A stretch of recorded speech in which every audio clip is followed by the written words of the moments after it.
Singapore. The last several months have seen Singapore swept up in an enthusiasm for artificial intelligence, AI. In April, NTU engineers succeeded in building a robot that could assemble an IKEA chair. And over the last few months we've heard much about Nadine, an AI with a human face, designed to respond to human speech and emotions. Prime Minister Lee Hsien Loong recently flagged AI as an area Singapore is making good progress developing frontier technologies in, noting especially Alibaba's establishment of a joint research institute at NTU. But beyond these headline-making, attention-grabbing events, how likely is it that AI will be transforming our lives in the near future? Solution to all our problems? The discussion about AI is almost always dominated by either techno-optimists or the doomsayers.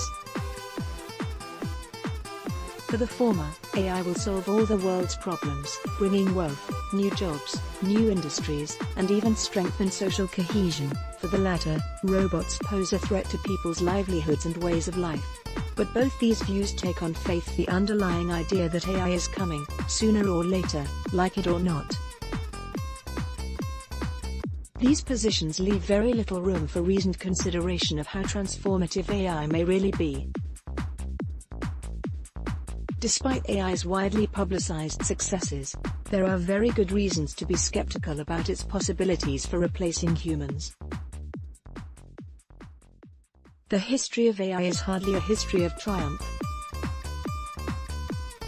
Since the first electronic computers were built during World War II, their creators thought of them as giant electronic brains, promising that they would soon be painting great works of art, solving mathematical proofs, and directing armies into battle. Very little of this materialized. The early pioneers of AI in the 1950s and 1960s soon came to understand how difficult building thinking machines could actually be. Scientists spent 3 years programming the robot, made of arms, grippers, sensors and 3D cameras.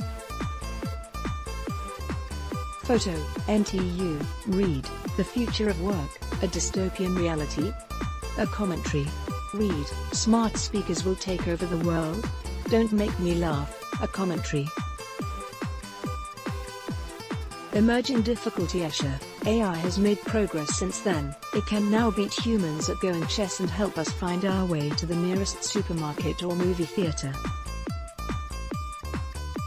But history suggests we should be cautious about extrapolating too far from these beginnings to draw straight-line conclusions about the pervasiveness of AI in our lives. Games with very clear rules and boundaries are one thing. But, as the problems with autonomous vehicles are beginning to show, dealing with the openness of real-world situations is quite a different matter. City streets, filled with pedestrians, children playing football, bicycles, and parades, are a far cry from a chessboard. Both personal and national security increasingly rely on AI-driven technologies of facial recognition. But recent reports have suggested that such technologies are plagued with difficulties. Reports from China suggest that the iPhone X cannot distinguish between the faces of some ethnic Chinese people.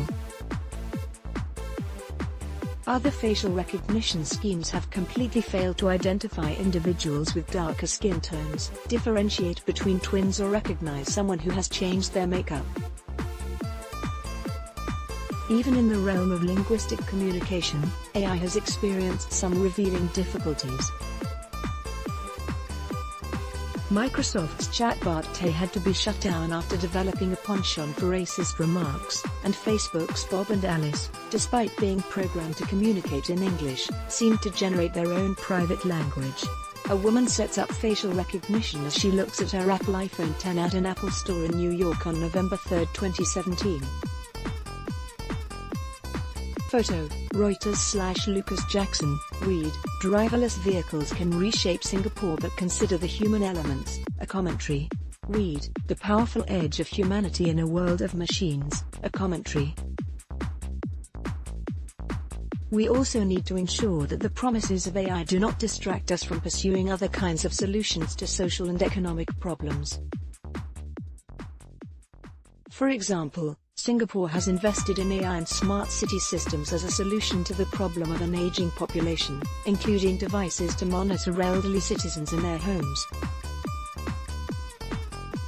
But this seems unlikely to be a panacea. Such efforts should go hand in hand with the training of elderly care workers and investment in aged care facilities.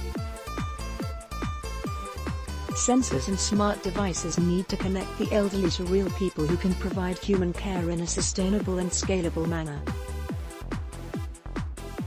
Rather than giving into premature triumphalism or panicking about robots taking our jobs, Singapore should be thinking about how AI research might be most productively channeled into fields where it has the greatest potential.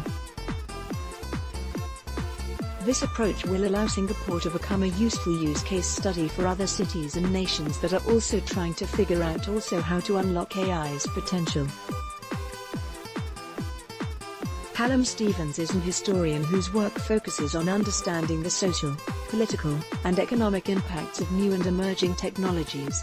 He is an associate professor of history at Nanyang Technological University and associate director, academic, of the NTU Institute of Science and Technology for Humanity.